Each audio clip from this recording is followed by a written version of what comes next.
Hey everyone, I'm your host, Joe Bosquez. Welcome to another week of Divesoft Dive Talks Live. This is episode number 23. Man, 23 episodes. It's been a fun year, 2020, right? This week, my guest is Pim van der Horst. He is from the Netherlands. Pim is a passionate wreck diver, instructor, trainer, and teacher. Pim is also a Divesoft ambassador with a vast experience in deep technical diving as part of the team with the world record of the deepest technical wreck at 236 meters. A seasoned technical dive expedition leader, as well as an author of several diving manuals and books. Welcome to Dive Talks Live, Pim. Let's see if Matt can pipe them in. Thank you very much. All right. Hey, there you are. Thank you for asking me for doing this version of Dive Talks. And great. Yeah, we're very happy to have you. You know, it's you definitely have quite the record in your diving experience, and it's always good to have different people on the show. Okay, thank you very much. Yeah, Let's have 60 fun minutes. Yeah. He's like, well, probably we might go over, we might go less. We'll see what happens, right? So. All right. So yeah, thanks to everyone that's joined in, that's tuned in. Be sure to, if you guys have any questions, jump into the comments and be sure to ask. But first off, so Pim, tell us about how you got started into scuba diving. Tell us your origin story. I started a long time ago at the university, at the diving club of the university in the Netherlands, and I passed my first star from CMAS in '87. I still found the certificate. There you go, original card. The card. And since then, I dived all my life, the rest of my life. Yeah. And it started as a normal diver with a fancy and only a wetsuit and no BCD, nothing at all.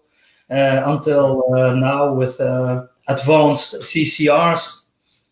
So, it's like quite the evolution that we all that a lot of us get to go through, especially in the equipment side, right? We all, a lot of us start out with the Jackie BCs and then just gets more and more. It's like underwater superpowers. Yeah, the equipment, but also the type of dives. In the beginning, a deep dive was 30 meters or 40 meters. That was and the limit was maybe 50 meters. And now people dive to 100 meters. I would not say it's a common business, but it's done regularly by a lot of technical divers. But in those days, 100 meters was incredible. It was not done. It was impossible. Exactly. So what drew you into, so you started scuba diving, and then a lot of divers, they just kind of stay in regular scuba diving. But so what drew you to technical diving? Was there a lot of technical diving happening in the Netherlands?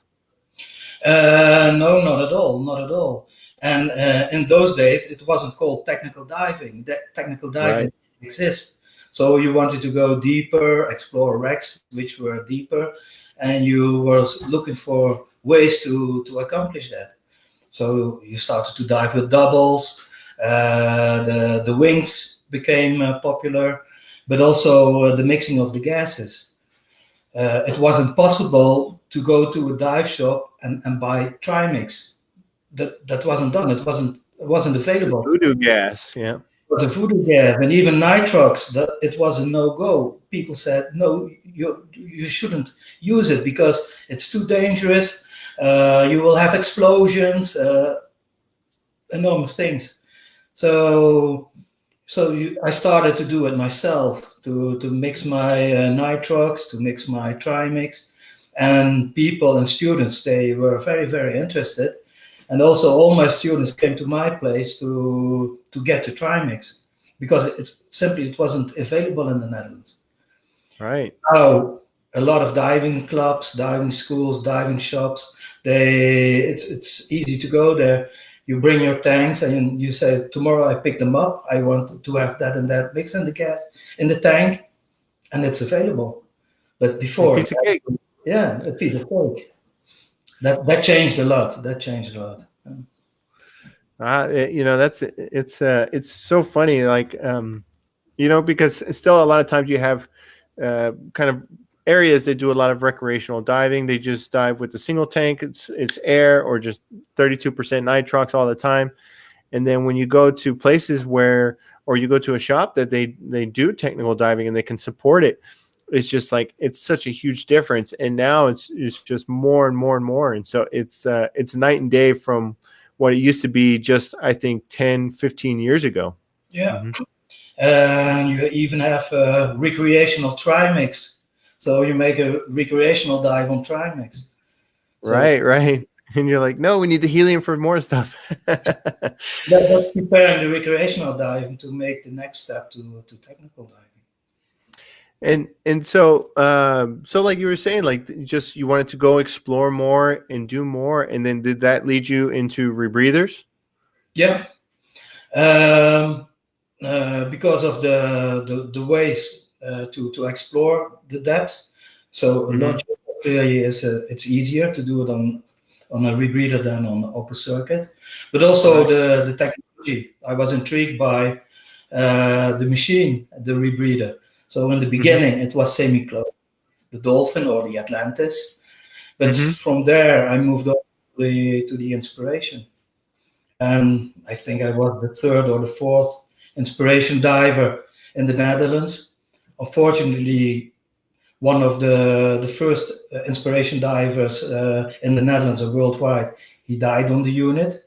So that gave it also a bad reputation. And but since then, the development was quite slow. But now it's peaking. Yeah, it's going very very fast. It led to a sprint. It's just kind of exploded with the development. And and what you showed me earlier, you have your original cert card too, right? Yeah, my first inspiration certification by Phil Short in the UK. And later on, I did my instructor training with Kevin Gurr, and I know them quite well. So right. And so you dive on a variety of different rebreathers, like from the Inspiration, the Ouroboros, and now you're diving on the Liberty rebreather. So how did that lead to kind of like how you do a lot of your diving? Because it goes into, because you do a lot of expeditions, right? Or in a lot of travel. You have to travel a lot for your diving. Yeah, I travel a lot because the Netherlands don't have deep waters. So if you want to dive deep, you have to go ashore. But also the interesting wrecks are not in the Netherlands or in the North Sea. Okay, there are some in the direction of the UK, like the Lusitania, but most of them are in the Mediterranean or also in Asia. There are a lot of interesting wrecks. So I have to travel, and I have some preferences for rebreathers. I started with the Inspiration, and for a long time it was the only electronic rebreather on the market, and then simultaneously the Ouroboros and the Megalodon, and those three for a long time they were the only CCRs, ECCRs on the market, and after that was a JJ and all the other rebreathers who came up. Right. And I dived most of them. I'm sorry? I dived most of them, and I was also an instructor on most of them. But some come up and some go down. And for example, the Megalodon, you don't see it anymore in Europe. That's pity. I like the unit. But, it's apparent that how the kind of rebreathers, some get more popular over time, and then they kind of the support kind of changes for them. But it's been like I feel like we see a wide variety of rebreathers now that we didn't used to see. I mean, you can go look on any Facebook forum and somebody asks, hey, I'm interested in rebreathers, which one should I look at? And it just explodes with everyone making so many different recommendations. And and I think it's really good that we can see such a diversity in such an advanced diving equipment, because it didn't used to be that way. Yeah, that's right. But I told you earlier, I did some time ago, I did a lecture about the development of the rebreathers and the rebreather market. And I made a difference between two types of rebreather builders. Mm-hmm. So you have the plumbers and the nerds. The plumbers are the guys who work with the hoses and the canisters, so the mechanical part of the rebreather. And the nerds are more the guys who work on the electronics. There are only parties who can do both. And one of them is Divesoft with the Liberty. They do their own plumbing and their own software, and also the Inspiration. They do their own plumbing and their own software. But the other ones are more plumbers than nerds, because they buy the software from a third party. And now the leading third party is Shearwater. And if you look at the number of rebreathers who use the Shearwater software, it's enormous. So they are all also dependent on Shearwater. Right. You have the SF Prism, the JJ, the Revo. They all use Shearwater. And Divesoft has his own software and is less dependent from what Shearwater is doing. Right. And I think it really changed. It really, I know in the time that I've been with the company, and my personal experience has been, that there's, when the electronics is developed in house, and designing and everything is in house, it really enables the designers in the company that manufactures the rebreather, that they're able to really control every nut and bolt that goes into it. And so, like you said, the plumbers versus the nerds. And so I've had to learn a lot about software and design and like that kind of things, because you have to begin to understand it. And I've heard that the best analogy to that has been like, there'll be criticism that I think Shamanic says a kid doesn't know how to sharpen a knife today. But a kid knows how to write a software program that can do everything digitally and do some incredible work with programming. And it's like where the future is going in terms of like creating a lot of the software intelligence to build really robust electronics. That's kind of the strongest point, is that the electronics are a lot stronger and more effective than they have been in the past. So it's a lot of value in that. Yeah, because on the plumbing part, there isn't really much changing. So Martin Parker, he started in the beginning with the Inspiration, the canister of 2.5 liters of Softnolime, 2.5 keys. So it has a stand time of 3 hours. And if you look at the point of 1.3, in 3 hours you have 100% CNS. So that combination, he invented it, and it's now copied by a lot of reader builders. So you have the set point of 1.3, 0.2, 3 hours you have 100% CNS, and 2.5 hours on 3 hours on 2.5 kilos of Softnolime. The Softnolime is used. Right. And that's copied by readers right now. So it's on the plumbing part, there's nothing much has changed, but on the software part, a lot of things are happening. Yeah, and they're happening very rapidly, the changes and the growth, I think. And so now, so kind of going back to expeditions, let's like on your on a variety of expeditions in all the different locations that you've gone on. Tell us about the record wreck dive. Sorry, it's a little hard to say. The world record wreck dive in Lake Maggiore in Italy. That was on the Milano in 2008. and I think the dive was to a total of 236 meters, 778 feet. What kind of logistics goes into making a dive like that? Yeah, that one was very big because we were 3 divers on that depth. So the logistics were enormous. You had to have support divers on many levels. They need to have the gases. We had the bailout gases. So they built a small island just above the wreck with the compressors, with all the support divers, with the camera team, and building only the platform took about 1 week, and I think in total about 80 persons support were involved in the logistics. So also because we didn't do a bounce dive, it was a bounce dive, but normally nowadays when people go deeper than 200 meters, they touch the depth and they go back very, very quickly. But we stayed a couple of minutes on the bottom.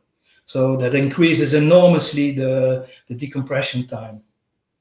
Right. But we could reduce because we were in a bell for the last 3 hours of the dive, but at a PO2 of 2. So our CNS was around 20,000%. And when we had to leave the bell,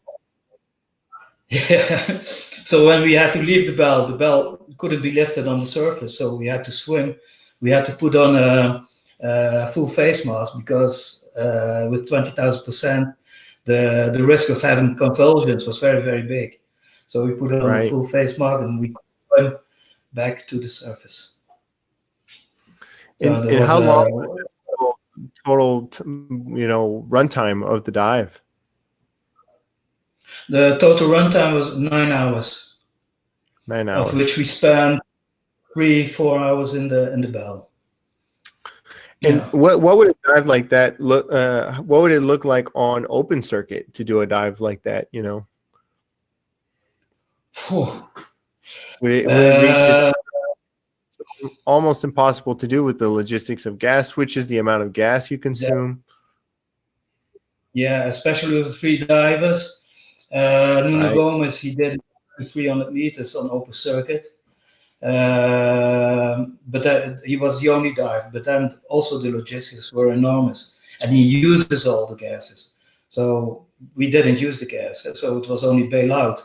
So you don't need to have bailout for 3 divers at the time, because the chance that everybody should bail out at the same time, all the 3 divers, is very, very small.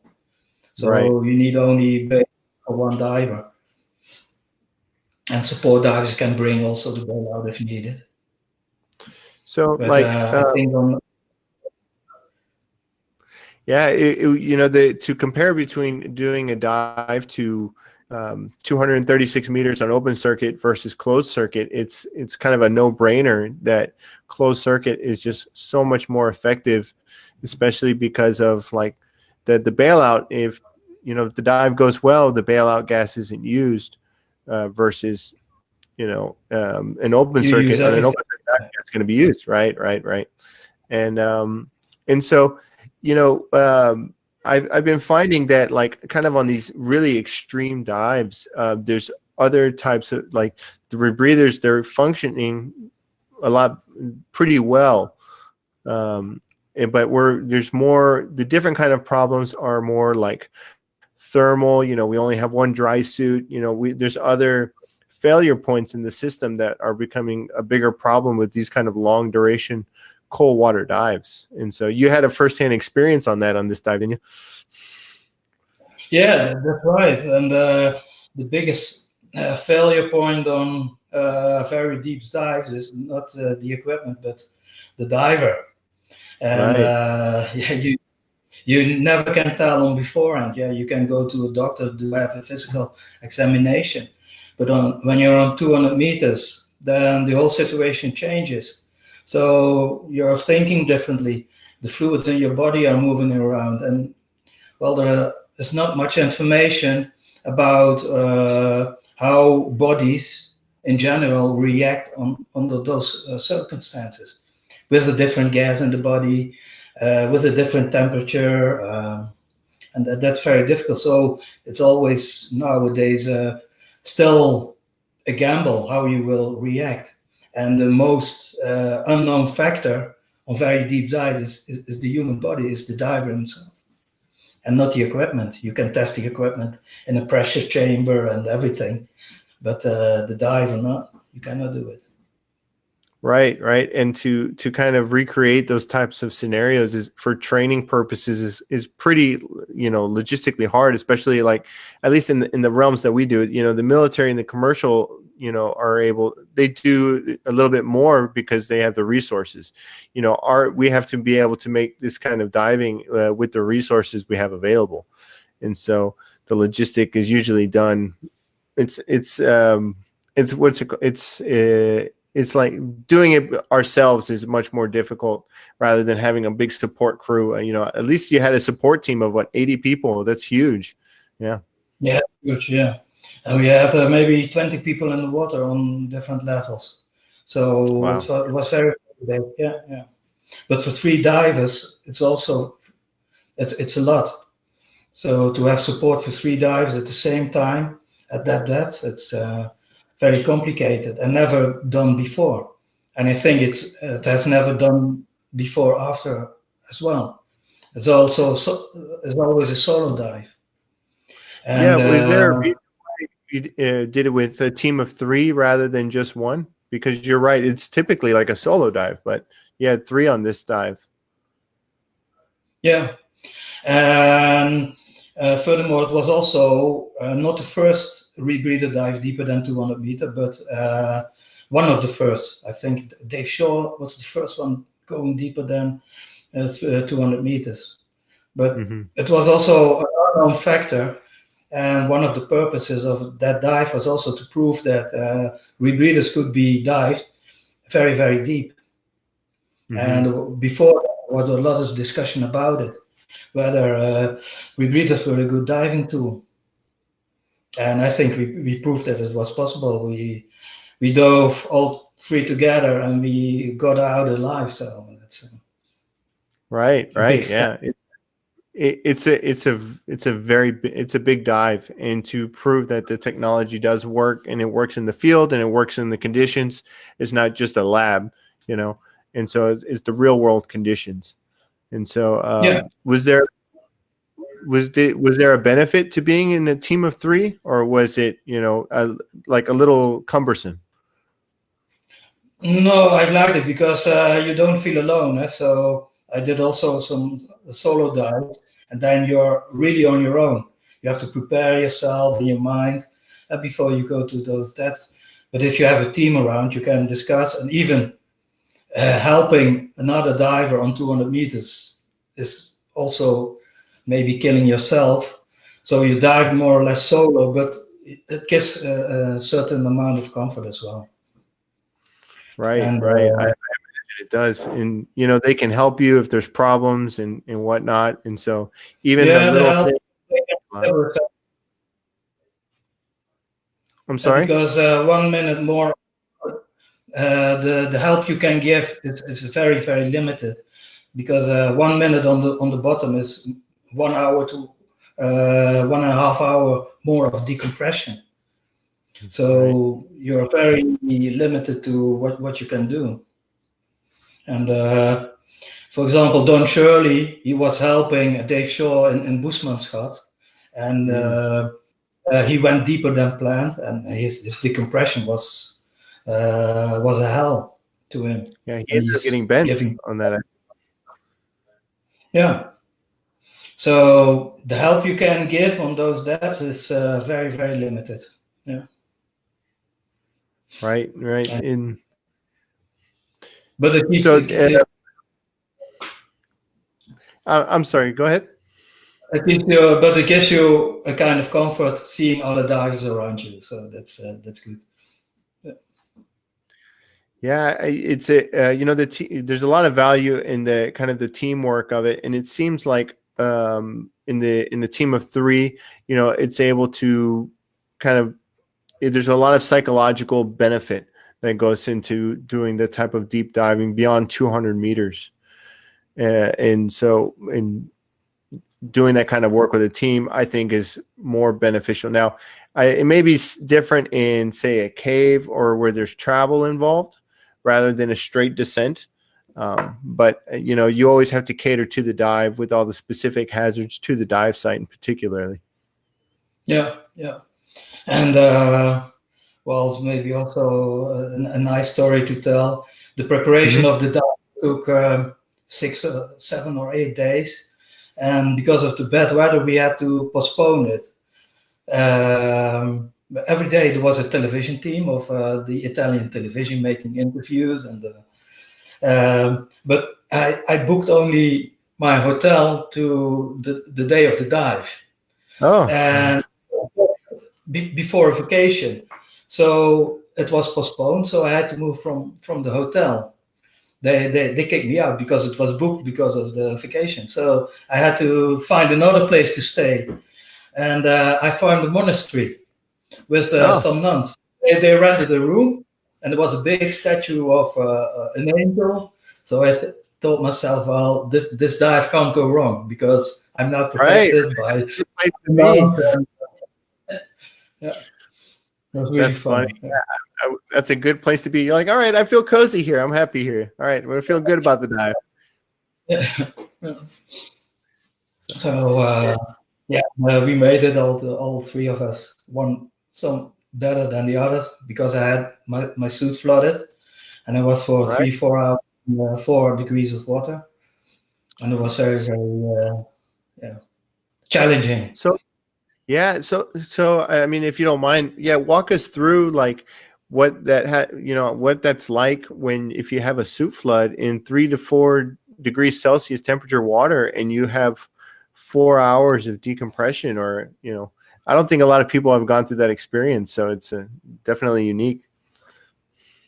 Yeah, and when you're in the water or when you're cold, you cannot get out because then you got to switch off your mind and stay there because you Right. don't have a. You have to finish your decompression. You cannot skip an hour or two of decompression because of those depths. It will certainly be fatal. Right, and that's kind of been the common theme of like a weak link. Like I said earlier, with there's some dives going on in Pierce Resurgence where they're diving in deep cold water, and if a dry suit floods in the dive, it can almost be a death sentence because of hypothermia, and you have to be able to go through decompression, and then the type of fatigue that you go through when you get cold, you can't use your hands, you don't think properly, and so I imagine having teammates just worth its weight in gold. Yeah, that's right. So, but well, the human body can stand a lot of damage and pain if the mindset is right. Right. I mean, I imagine my butt in Florida. If I get in cold water, it's like I have a lot of respect for cold water diving, and so it's and then to endure that, it's very tough. So yeah, what is now more or less common is also the heated undersuit. So that helps a lot. But when we did the deep dive, there were a few around, but they were not safe enough to take at those depths because there were a lot of injuries also with the undersuits in the beginning. Right. Yeah. So you have you're part of an organization called DIR Rebreather. I can see, you have that on your shirt too. Can you tell us a little bit about what is DIR Rebreather? Well, it was started about 10, 15 years ago. I took over the Rebreather from Cédric Verdier. Some old divers still know that name. Cedric did a lot of deep diving on rebreathers as well, but at one moment he left the diving scene, and he asked me to take over the rebreather. And the reason it was started because rebreather diving was cursed by a lot of diving groups. They said, if you are going to dive a rebreather, you certainly are going to die, and stuff like that. But we wanted to prove that you can also dive in teams and use the same diving procedures and do safe dives. So for us, it was a way to establish not a new training agency, but we provide courses and workshops for certified divers to adapt our procedures of diving and to make diving more comfortable and more safer. And we use the DIVETALKS procedures as well when we go on an expedition, on a DIVETALKS expedition. So, and they are focused around using the same gases, more or less the same configuration, although people have a different rebreather, use the same set points, yeah, and also the procedures to help each other when it's needed. And well, it's running okay. We started also an Asian branch, and Bruce Conniff, he's more or less running the Asian part on DiveTalks some weeks ago. Yeah, we had Bruce on a couple. So we are now growing very, very, very fast, especially in Asia. And every year we try to organize 1 or 2 expeditions. So this year, because of Corona, it was kind of an issue. So we had to cancel some initiatives. But next year on the row are again Britannic, Malta for less deeper dives, let's say to 80 meters. And maybe again Boesman's Gat. We tried also to organize something in Belize to go to the bottom of the blue hole.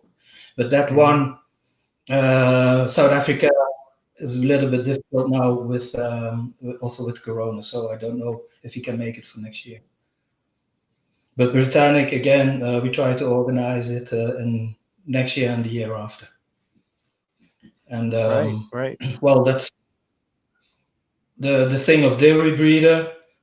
One part, the workshops, rescue diver, overhead diver, trimix diver, DPV, but also one course is support diver, because for the deep dives we need a lot of support, and support diver is not just something for every diver to do, just to be in the water and deliver support. Okay, but what is that kind of support? And you need to train on it as well. So we developed also a course for support diver, can be on open circuit and also on closed circuit. And one thing is, but that's not a course, it's not a workshop either. We call it an accompanied dive, and that is go to so a lot of divers want to go to certain depths, and it is possible, but because of liability, we cannot make it a course or a workshop. We just accompany experienced instructors and accompany the diver to go to certain depths. That's really good. That it's kind of like an apprenticeship where you're part of the expedition and you're learning by supporting and working with people that are going to be making the dives. That's something that is not, it's a little bit more difficult to find nowadays, I think. And so that's a very good thing, I think. Yeah, support dives, people like it. They want to join the group. They see how deep dive is practiced, how expeditions are run, and they learn a lot. And the second time, they are part of the expedition themselves. at the bottom divers. And well, if they want to go to certain depth to try it, then we can also provide the instructor to go with them. But the limit of the instructor is also limited to his deepest dives.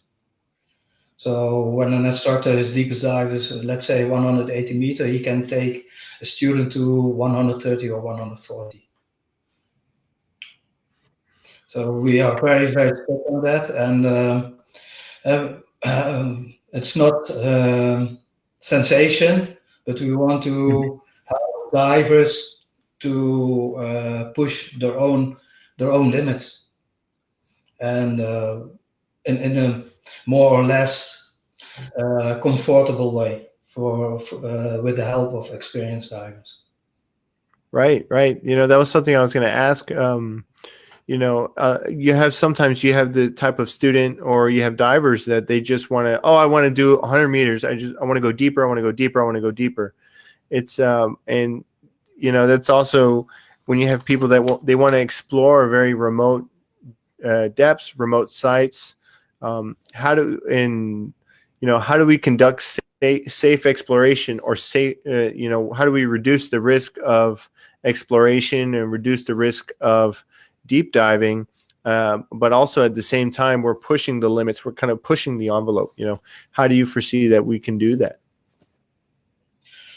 Well, training and knowledge is very important. So if a rebreather diver starts to dive, for example, a Liberty, the electronics can reduce the risk enormously, but he should understand what the electronics do. Not only because they are there that they will reduce the risk, no, but he should also understand what the electronics are doing. Because in case the electronics malfunction, and that risk is also very, very becoming lower and lower because the electronics become more and more reliable. But in case it happens, he must know what he can do. So the working of a rebreather should be in his veins. Huh? So you should know it and surprised by it. And that's that takes a lot of training, and that's what we want to provide also with the rebreather, because it's not always in the official course, but it can be in workshops, and also diving in groups together, make a lot of dives, also with experienced divers, to understand more about rebreather and exploration diving. Now, what would you say about? So I always hear a lot of people say that, electronics underwater, that can never be a good thing. I'm never going to trust electronics. I'm always going to trust my own brain between the dives. And I mean, that's always something that I've always heard an often thing. And I've always said, like, well, the problem is that, sometimes our brains aren't functioning the right way. Sometimes we make mistakes. We're an imperfect system. We are a problem sometimes. And so what would you say about that argument about, depending too much on electronics, like, I just want a manual flow or a manual rebreather? What would you think about that? Well, I think electronics are very, very good for how do you call it? A vangnet in Dutch. When something goes wrong with the diver, the electronics can keep him alive. So it's like a parachute. He will, like a parachute, yeah. But what I said before, the diver should be able to understand what the rebreather is doing. You should be able to run it, even a Liberty, completely manual. When your ADV is not working anymore, but you still know your PO2s, and you can have a derivative value for the PO2s on the helium cells in the Liberty. As long as you can know your PO2s, you can dive the unit. And then you can also do deco on the fly, but in the beginning, it was very, very fashionable to do it, make your calculations in your head. You didn't need a table, you didn't need a computer. Very much. But now, yeah, a lot of people have 2 or 3 computers, so it's not necessary anymore. But you should know what a computer is doing and what decompression theory is about. And not follow the machine. It's like on the television series from the computer says no, or computer says yes, and no, you should understand why the computer is advising stuff or doing stuff. And but I think electronics made rebreather divers more safe. Maybe not in the beginning, because if you look at the statistics, the number of casualties on an electronic rebreather compared to a manual rebreather, then the number of deaths bigger on electronic rebreathers. But now that line is decreasing because of the quality of the software, the quality of the training, and now the software is always a parachute, at least, and it can be very convenient when you have all the data on your system, on your dive, available. Right. And that's a very similar argument to what I always say is that a lot of my background is kind of like in working diving, or where you're trying to collect data, and so you have that perceptual narrowing, that tunnel vision that happens when you're focused on a task. It's we don't want to neglect things, but things do get neglected. We don't focus on things certain times, and so I know that if I'm flying the Liberty manually and I hear the solenoid firing, okay, maybe I'm not paying the right of attention onto certain things. And so I need to step back, reevaluate, and make sure that I'm actively flying the unit while I have the solenoid, or while I have the electronics as a parachute to my own brain. Yeah, and that becomes second nature also. When you hear the solenoid click, you don't hear it, but if it isn't there anymore, you say, hey, I missed something. Where is the click? Yeah. But then you're a little bit, you should have checked your PO2. But it becomes second nature. Right. There was a great question that Matt threw up from Aisha Schmidt, asking about if you compare rebreathers, what part or what functions are important to you, Pim, when you're evaluating what rebreather you're going to use for what type of expedition. Like, what are the factors that you look for in a rebreather when you select what type of unit you want to use? Very important is to be able to plug on offboard gas on the oxygen side and on the diluent side. So you see, with a lot of rebreathers with the back-mounted lungs, it's difficult because if you have the inflator on the front side, it's easy to connect. Of course, you must be able to run the unit manually, and also the water tolerance, because if you have a unit which is partly flooded, you must be able to get the water out, or you must have a great tolerance of water, because if you make a long dive, if you start with rebreather diving, then at level 1 you say, well, when in doubt, bail out. But the deeper you go, the longer you dive, you want to avoid the bailout as long as possible. You want to stay as long as possible on the unit, because on great depth, if you have to bail out, then it's not funny. It's because I had to bail out once at 210 meters, and it was not funny. So the people on the surface, suddenly they saw a lot of bulbs coming, air bulb, and they said, "What's happening down there?" And it took me a long while to get up. Yeah. And on the way up, I changed rebreather. They changed the rebreather because there was not enough open circuit gas for the bailout. So at 40 meters, I changed the rebreather. but you don't want to bail out at those depths. Right, And right. if the Yeah, with the BOV that's plugged into your onboard diluent, I mean, you at depth you can go through gas very, very quickly, and so that's why, like you were saying, it's important to be able to offboard, and that's why I love the front mount counterlungs. It's very easy to plug in gas and very easy to dump water. It's the front mount counterlungs.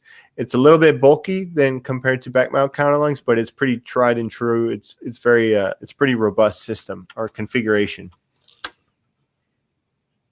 Yeah, you can check it, and you have more control over the lungs than when they're on your back, or in the case. Yeah. And, right. Yeah. So you talked a lot about training has changed over time. In terms of rebreather diving, like you said earlier, usually you would only have one instructor that was around that kind of knew rebreathers. And so what does the future for technical training look like in the diving industry for CCR training? Well, what surprises me is that for every unit which uses the same electronics, like chill water, you have to do a long because the people are the only thing they need to get acquainted to is the new plumbing. So the computer is still the same. Right. And I think that will maybe change in the future, so it will be more compact. On the other hand, I'm seeing some developments also, and Divesoft is also working on it. That's on the training agencies. When I started to dive the inspiration, INTD set the standards. They decided who's become an instructor, and they can train instructors like they wish to. But now it has changed. So the manufacturer has a more important role. He decides how many instructors, who can be an instructor. They change also the standard courses. They say, I want to have it in less dives or more dives, because dives are the Liberty, because of the electronics, is a little bit more complicated, so you need more dives. I think that the role of the manufacturer will be more important, and that will, it will be difficult for the training agency to add value, and maybe in the future that the factories will also provide their own certificates. And if you look at complex machines, the builder of the machine, they train the user of the machine, and they give certificates, and maybe they allow other training companies to give their courses, but they are in the lead. And in the beginning, it was the other way around. So the training agencies were in the lead, but I think it's changing, not rapidly, but gradually. Right. And I could be an instructor on, I was an instructor on 15 or 16 units, but nowadays it's impossible anymore, because you need to own a unit, you need to dive it right, you need to certify divers on it. So I think the instructors who do a lot of different type of rebreathers, they will disappear as well. Right. I mean, and the reason why that used to be was because, like, if you had a client that's like, oh, I'm interested in this rebreather, it's, you want to be able to keep that client and say, like, okay, well, cool, I can teach you on this.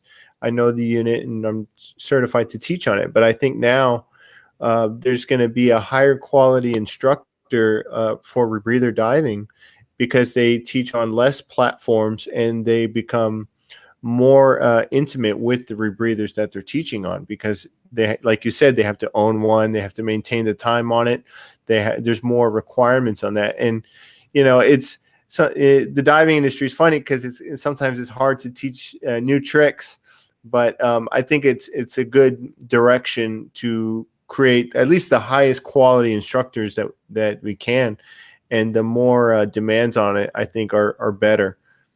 Yeah, and the industry becomes more professional as well, because in the Right. beginning you needed to do all the rebreathers because there were only a few rebreather divers, and Hmm. if you stick to only one unit, you can make a living out of it. So, and that is changing, and also the support from the manufacturer towards the diver, towards the instructor is also changing. And the ones who are lagging behind don't give that service to the instructor and the diver, they will lose the market. And that's happening already. So the small Right. manufacturers, they have to invest a lot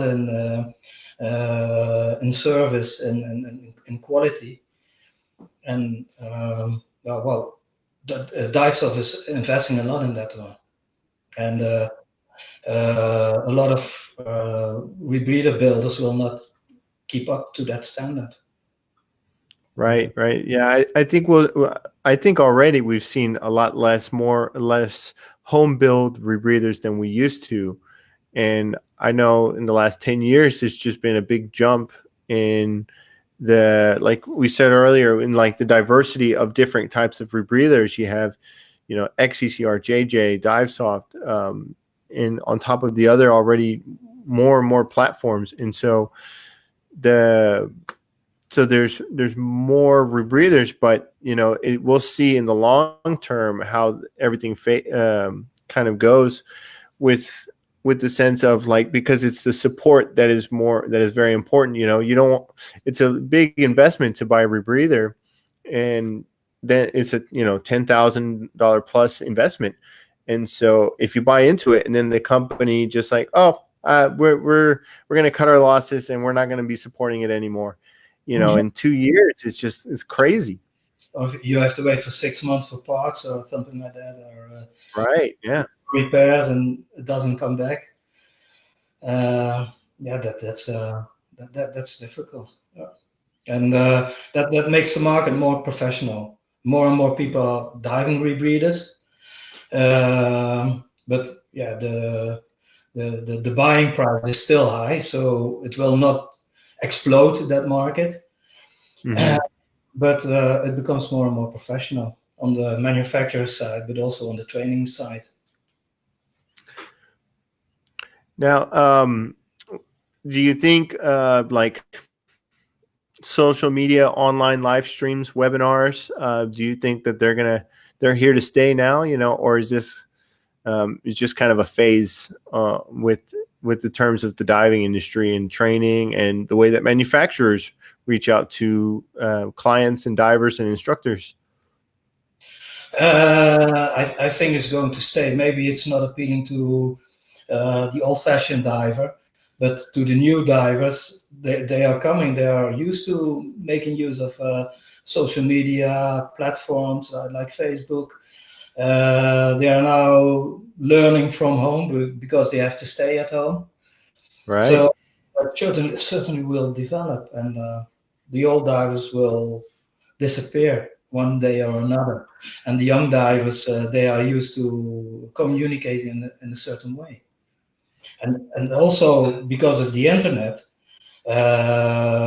when it came up, the internet, you were born with internet, but me, I was not. It facilitated a lot. I could start organizing expeditions to the other side of the world, to the Philippines, Right. Amashiro, and that was not possible before. And so it opens the world especially to divers, but to a lot of people. And to organize an expedition to Britannic without internet is impossible. It's, Right. Right. I wouldn't. I don't even know how logistically that would have been so difficult to. I mean, it's just straight up phone calls and looking people up. Oh, I know a guy who knows a guy, and it just kind of telephones down the line. Yeah. I mean, you're in Amsterdam, and I'm here in Tampa Bay, Florida, and we're talking about this. So there's a lot of pros and to this, but. And then I always joke about the internet divers. Everyone that knows everything about diving, they stay online and they don't go diving. And so, So no, Okay, they're the audience that watches this show, so I love them. I love all my internet divers. No, that's true. Internet divers, internet diving helped a lot in developing new divers, attracting new divers, but it was also sometimes a pain. Yeah. In the beginning of rebreather diving, I was cursed by a lot of divers, and they were not very nice on the internet. But yeah, shit happens. But I think we're doing a good job in kind of reforming that and changing that, at least in terms of like at least instructors are, in the past sometimes you could kind of get away with being a little unprofessional, but now there's a little bit of a better standard with professional instructors or professional divers if their reputation is very much like, oh, if you're mean and rude online, people aren't going to want to work with you. And so it's I know some training agencies like Paul Toomer and Raid, they've done they took a big step in saying that if they see you being unprofessional online, there will be repercussions within the training agency, because we all represent the scuba diving industry. And so if you see scuba professionals being mean or terrible online, or making fun of you because they don't like your fins, you're not going to want to get in the industry, and so or want to get into the sport. So yeah. Yeah, now the stage of the diving industry is going to be more professional, and that's a good thing, because as you said, also people pay a lot of money. They want to have a certain quality, and because they don't know the machine yet and they don't know the diving yet, they must rely on the company and on the instructor. Right. For sure, that one way or another. So that's right. So and so kind of going back, you've been diving the Liberty Rebreather for quite a while now. And so compared to, all the different units that you've dealt with before, how are you liking it? What are, some of the strengths to the unit that you like, especially on expeditions? Yeah, the build quality is very high.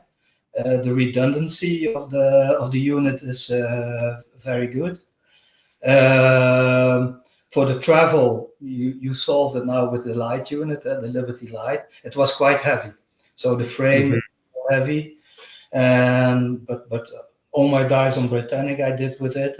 Boesmanschat I dived the Liberty, so deep dives, long dives, and it was very convenient to dive.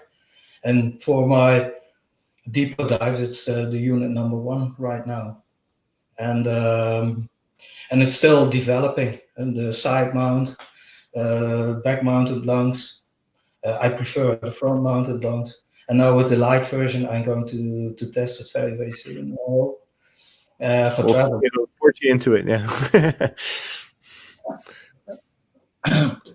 And so, yeah, Liberty Divesoft listens also to the divers, and they check the market regularly. They come up with small updates, which help the diver. And you're still moving on.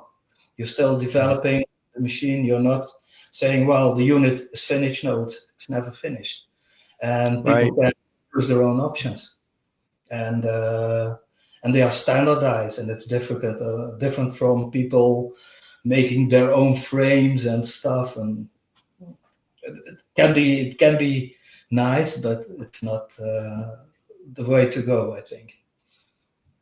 Right. And Divesoft does a good job of listening to if, with instructors and divers to like, hey, this works really well, versus this.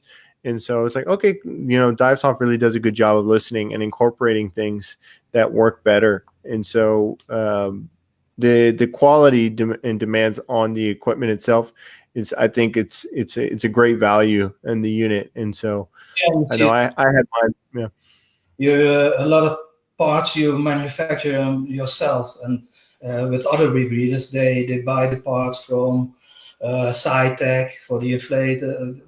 They buy the parts over the place, and they assemble it to a new rebreather. but you develop your own software, you manufacture your own parts, so you have more control over the system, and also the quality, and also the price. Yeah.